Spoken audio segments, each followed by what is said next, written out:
तो dear students, आज की वीडियो में हम लोग पढ़ने वाले हैं सर्कुलर मोशन। सर्कुलर मोशन यानी कि अगर कोई ऑब्जेक्ट जो है एक सर्कुलर पाथ पे मूव कर रहा हो, जैसा कि आपको डायग्राम में दिख रहा होगा। सर्कल के सरकमफ्रेंस के किनारे किनारे अगर कोई मूव कर रहा हो तो उसके मोशन को हम लोग क्या नाम दे देते हैं? उसके मोशन को हम लोग कहेंगे सर्कुलर मोशन। तो सर्कुलर मोशन का एग्जांपल अगर देखा जाए तो सर्कुलर मोशन कौन कर रहा है? इवन अर्थ भी हमारा जो है एक तरह का सर्कुलर मोशन ही कर रहा है।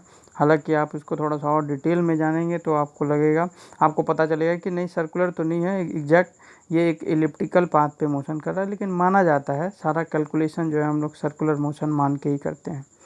इसी तरह मून भी जो है हमारा एक सर्कुलर मोशन कर रहा है अर्थ के चारों तरफ। तो ऐसे बहुत सारे एग्जांपल्स हैं। हम लोग भी जो है सुबह सुबह जो है कई गार्डन ऐसे होते हैं जिसके किनारे किनारे इस तरह से पाथ बने होते हैं, तो उस पर हम लोग सुबह सुबह ट्रैवल करते हैं, घूमने जाते हैं, दौड़ने जाते हैं, तो वो भी हम लोग सर्कुलर मोशन करते हैं। तो ऐसे बहुत सारे एग्जांपल्स हैं जिसमें हम लोग सर्कुलर मोशन करते हैं। तो सर्कुलर मोशन को थोड़ा सा हम लोग और डिटेल में जानेंगे। जैसे कुछ बच्चों का ये कहना था कि क्या मून जो है सर्कुलर मोशन कर रहा है तो क्या उसके पास एक्सीलरेशन होगा कि नहीं होगा, क्या उसकी वेलोसिटी चेंज हो रही है कि नहीं हो रही। तो इन सारी चीज़ों का, इन सारे क्वेश्चंस, इन सारे डाउट्स को हम लोग इस वीडियो में क्लियर करने वाले हैं।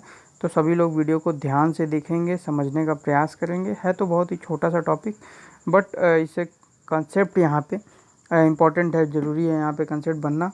तो स्टार्ट करते हैं।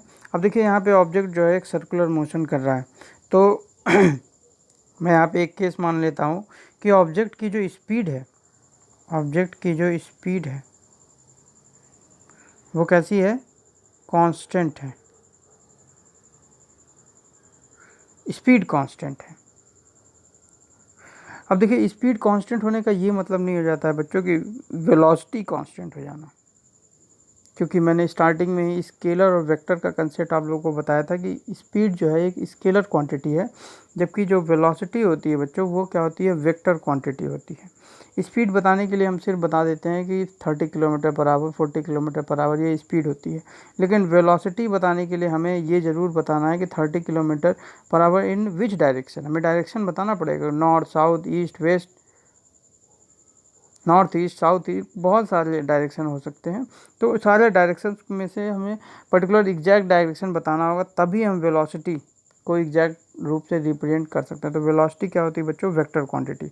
अब मैं यहाँ पे कुछ केस ले लेता हूँ, जैसे इसको मैं केस ए मान लेता हूँ, यहाँ पे केस बी, यहाँ पे केस सी, और ये केस डी मान लेता हूँ। अब देखिए बच्चों, जब ये ऑब्जेक्ट जो है ए पोजीशन पे है, तो ए पोजीशन पे होगा, रेड वाला लाइन आप देखिएगा, तो ऑब्जेक्ट का जो मूविंग फेस हो, मूवमेंट कंडीशन में उसका जो फेस होगा वो आप देख रहे हैं इस डायरेक्शन में है। यानी यहाँ पे हर जगह पे मैंने स्पीड को कांस्टेंट मान रखा है। मान लीजिए इसकी स्पीड कुछ 30 किलोमीटर पर आवर है। इसकी स्पीड कितनी है? 30 किलोमीटर पर आवर है। यहाँ पे भी बी पोजीशन पे भी स्पीड 30 किलोमीटर पर आवर है। सी पोजीशन पे भी स्पीड 30 किलोमीटर पर आवर है। डी पे भी 30 किलोमीटर पर आवर है। लेकिन हर एक केस में आप देखेंगे कि उसका जो फेस होगा दौड़ते समय, उसका फेस जिस जिस तरफ उसका फेस होगा उसी तरफ वो दौड़ रहा है ना। तो यहाँ पे फेस उसका आप देख रहे हैं कि इस डायरेक्शन में है। उसी तरह बी पोजीशन में आप देख रहे हैं इसका फेस इस डायरेक्शन में है। सी पोजीशन में आप देख रहे हैं फेस इस डायरेक्शन में। तो इसी तरह अगर यहाँ पे मैं वेलोसिटी बताने के लिए कहूँ आपसे कि वेलोसिटी क्या होगी एट पॉइंट ए, तो आप क्या कहेंगे कि वेलोसिटी जो है 30 किलोमीटर पर आवर है इन अगर मैं वो डायरेक्शन को इस तरह से मान लेता हूँ, जो आप लोग डायरेक्शन जानते हैं, ईस्ट, वेस्ट, नॉर्थ, साउथ, ऊपर वाला नॉर्थ, यहाँ साउथ, ये ईस्ट और ये वेस्ट, ये डायरेक्शन आप लोग पढ़ते होंगे ज्योग्राफी में। तो अगर मैं उस मैप वाले केस में, तो अब अगर मैं उसको एग्जांपल लेकर के कहता हूँ, तो आप कहेंगे कि 30 ए पोजीशन पे जो स्पीड होगी, वेलोसिटी होगी, वो क्या होगी? 30 किलोमीटर इन नॉर्थ डायरेक्शन। उसी तरह बी वाले केस में आप कहेंगे कि 30 किलोमीटर इन वेस्ट डायरेक्शन। सी पे आप कहेंगे 30 किलोमीटर पर आवर इन साउथ डायरेक्शन। उसी तरह डी पे आप कहेंगे कि स्पीड जो है वो वेलोसिटी जो है वो कितनी है? 30 किलोमीटर पर आवर इन जो है ईस्ट डायरेक्शन। तो अभी आप वेलोसिटी समझ पा रहे होंगे। वेलोसिटी बताने के लिए हमें डायरेक्शन भी तो बताना है। तो देखिए मैग्नीट्यूड तो नहीं चेंज हो रहा है, मैग्नीट्यूड बच्चों नहीं चेंज हो रहा। मैग्नीट्यूड वेलोसिटी का हर जगह पे 30 है, लेकिन डायरेक्शन अगर चेंज हो रहा होगा, अगर डायरेक्शन चेंज हो रहा होगा तब भी हम क्या कहेंगे कि वेलोसिटी चेंज हो रही है। वेलोसिटी चेंज होने का मतलब ये नहीं है कि 30 से 20 हो जाना। वेलोसिटी चेंज इसको भी कहते हैं, अगर मैं 30 नॉर्थ जा रहा था और मैं 30 ईस्ट जाने लगा तो इसका मतलब मेरी वेलोसिटी चेंज हो गई, स्पीड नहीं चेंज हुई है। स्पीड तो 30 थी, 30 है, वैल्यू तो सेम ही है, बट वेलोसिटी चेंज हो गई। मैं नॉर्थ जा रहा था 30 स्पीड से, अभी मैं 30 स्पीड से वेस्ट जाने लगा, थोड़ी देर बाद मैं 30 स्पीड से साउथ जाने लगा।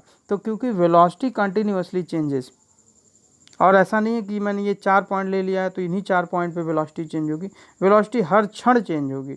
आप थोड़ा सा आगे बढ़िए तो यहाँ पे इसका फेस इस डायरेक्शन में हो जाएगा जब यहाँ पे पहुँचेगा, फिर थोड़ी देर बाद ऐसे हो जाएगा। हर एक पॉइंट पे आप देखेंगे कि वेलोसिटी चेंज होती रहेगी। तो यानी कि in a circular motion, when a body perform a circular motion, its velocity changes at each moment during the motion। Motion के दौरान हर एक बिंदु, हर एक पॉइंट पे उसकी वेलोसिटी चेंज होगी। क्यों? क्योंकि उसका डायरेक्शन हर एक पॉइंट पे चेंज होता रहेगा, और अगर डायरेक्शन चेंज हो रहा हो तो हम वेलोसिटी में चेंज कहेंगे। क्यों? क्योंकि वेलोसिटी तो वेक्टर क्वांटिटी है, अगर डायरेक्शन चेंज हो रहा है तो वेलोसिटी कांस्टेंट नहीं कहेंगे, वेलोसिटी रिमेंस कांस्टेंट नहीं है। मैग्नीट्यूड के रुके रहने से मैं ये नहीं कह दूंगा कि वेलोसिटी कांस्टेंट है। मैग्नीट्यूड, हाँ ये कहेंगे, अगर ये पूछा गया कि वेलोसिटी का मैग्नीट्यूड तो वो कांस्टेंट है, वो उसकी वैल्यू 30 पे रुकी हुई है। लेकिन वेलोसिटी अगर आप बात करते हैं तो वेलोसिटी ओवरऑल चेंज हो रही है। क्यों? क्योंकि डायरेक्शन चेंज हो रहा है। तो ये कन्फ्यूजन दिमाग से निकाल दीजिए। तो during a circular motion the velocity of any object changes rapidly, यानी इसकी वेलोसिटी चेंज होती रहती है। तो अब अगर ये क्वेश्चन दिमाग में आता है कि क्या जो है कोई भी ऑब्जेक्ट अगर सर्कुलर मोशन कर रहा हो तो उसकी वेलोसिटी चेंज होगी, तो हाँ चेंज होगी, हर क्षण चेंज होगी। और आपको ये भी पता है कि चेंज इन वेलोसिटी जो है वो क्या कहलाता है? Rate of change of velocity acceleration कहलाता है। तो भाई जब वेलोसिटी ही चेंज हो रही है, डायरेक्शन चेंज हो रहा है यानी वेलोसिटी चेंज हो रही है। तो अगर वेलोसिटी चेंज हो रही है इट मीन्स कि उसके पास क्या होगा? एक्सीलरेशन होगा। तो अब यहाँ पे एक नया चीज़ आपको देखने को मिल रहा है कि स्पीड कांस्टेंट है, स्पीड कांस्टेंट है, लेकिन वेलोसिटी चेंज हो रही है, और वेलोसिटी चेंज हो रही है तो एक एक्सीलरेशन भी होगा। तो मैंने देखिए एक्सीलरेशन भी बना दिया है यहाँ पे। तो जब भी कोई चीज़ सर्कुलर मोशन कर रही होगी तो उसके पास क्या होगा बच्चों? उसके पास चेंज इन वेलोसिटी होगा, और चेंज इन वेलोसिटी की वजह से उसके पास एक क्या होगा? एक्सीलरेशन होगा। तो क्वेश्चन पूछा जाता है कि क्या एक सर्कुलर मोशन एक एक्सीलरेटेड मोशन हो सकता है? तो यस, सर्कुलर मोशन हमेशा एक्सीलरेटेड मोशन ही होता है, क्योंकि उसकी वेलोसिटी हमेशा चेंज होती रहती है। और अगर कोई किसी ऑब्जेक्ट की वेलोसिटी चेंज हो रही होगी तो वो कैसा मोशन कर रहा होगा? वो एक एक्सीलरेटेड मोशन कर रहा होगा। तो ये आपके दिमाग में ये चीज़ें क्लियर हो जानी चाहिए। इसको नोट कर लीजिएगा प्रॉपरली, इसको नोट बना के लिखिए कि कब कोई भी जो है सर्कुलर मोशन होता है वो क्या होता है? हमेशा जो है उसमें वेलोसिटी चेंज होती रहती है, और वेलोसिटी चेंज होने की वजह से उसके पास हमेशा वो मोशन कैसा होता है? एक्सीलरेटेड मोशन होता है। एक्सीलरेटेड मोशन क्या होता है? मैं ये सब कुछ पिछले वीडियोज़ में पढ़ा चुका हूँ, जिन लोगों ने भी नहीं देखा है वो ज़रूर देखेगा। और वेलोसिटी में चेंज होना ही एक्सीलरेशन कहलाता है। तो यहाँ पे वेलोसिटी में चेंज हो रहा है, डायरेक्शन चेंज हो रहा है, मतलब वेलोसिटी चेंज हो रही है। यहाँ सिर्फ वैल्यू से लेना देना नहीं है। जब भी हम लोग वेलोसिटी की बात करते हैं, जब भी हम लोग एक्सीलरेशन की बात करते हैं, जब भी हम लोग फोर्स की बात करते हैं, तो वहाँ सिर्फ वैल्यू से लेना देना नहीं, वहाँ उसके डायरेक्शन से मतलब है। अगर डायरेक्शन बदला तो मतलब उसमें चेंज हो गया। तो यहाँ वेलोसिटी का डायरेक्शन चेंज हो रहा है, इसका मतलब उसकी वैल्यू, इसका मतलब ओवरऑल वेलोसिटी क्या हो रहा है? चेंज हो रहा है। और वेलोसिटी चेंज हो रहा है यानी एक्सीलरेशन है। तो हमेशा एक सर्कुलर मोशन कैसा मोशन होता है? एक्सीलरेटेड मोशन होता है। अब यहाँ पे स्पीड निकालने का फॉर्मूला जो है हम लोग देख लेंगे। सर्कुलर मोशन के केस में स्पीड का फॉर्मूला क्या होता है? तो अगर एक कंप्लीट रेवोल्यूशन ले रहा होगा तो 2πr डिस्टेंस ट्रेवल करेगा। भाई सर्कल का सरकमफ्रेंस निकालने का फॉर्मूला आप लोग क्लास 8 में पढ़े होंगे, 2πr। तो 2πr/t distance per unit time. Speed की डिफिनीशन तो यही होती है, कितना डिस्टेंस ट्रेवल किया पर यूनिट टाइम, तो डिस्टेंस अपॉन टाइम स्पीड कहते हैं। तो ये डिस्टेंस यहाँ पे 2πr होता है, टाइम तो t है। ये स्पीड का फार्मूला है बच्चों। वेलोसिटी का मैग्नीट्यूड तो यही रहने वाला है। हाँ, वेलोसिटी के केस में हम डायरेक्शन हर एक क्षण पे तो हमें बताना होगा कि सर्कुलर मोशन में किस पॉइंट पे आप वेलोसिटी जानना चाहते हैं। सर्कुलर मोशन के दौरान अगर इस पॉइंट पे वेलोसिटी जानना चाहते हैं तो आप कहेंगे कि वेलोसिटी की डायरेक्शन ये है। इस पे जानना चाहते हैं तो वेलोसिटी की, तो यहाँ पे हम लोगों की वेलोसिटी हर एक वक्त चेंज होती रहेगी। हाँ, मैग्नीट्यूड की बात करते हैं तो मैग्नीट्यूड यही आएगा, जो स्पीड की वैल्यू आएगी वही वेलोसिटी की भी वैल्यू आएगी, लेकिन यहाँ पे इसका मैग्नीट्यूड अलग अलग होगा, सॉरी इसका डायरेक्शन अलग अलग होगा। तो आप लोगों को जो क्वेश्चन सर्कुलर मोशन से आता है वो इसी स्पीड पे ही बेस्ड आता है, 2πr/t पे ही आता है। कोई बहुत ज़्यादा इससे कॉम्प्लिकेटेड क्वेश्चन नहीं आता है। फोर्स एक्सेलरेशन निकालने के लिए क्वेश्चन आपसे नहीं आता है। ये क्वेश्चन पूछा जाएगा 11th क्लास में।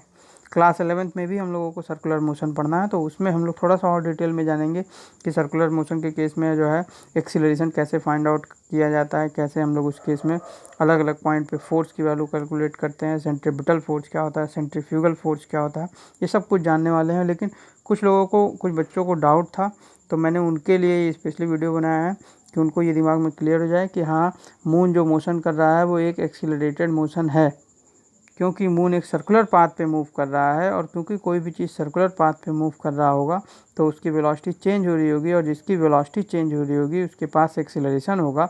तो इस वजह से हम कह देंगे कि हर एक चीज़ जो सर्कुलर मोशन कर रही होगी वो कैसा मोशन कर रही होगी, वो एक एक्सीलरेटेड मोशन कर रही होगी।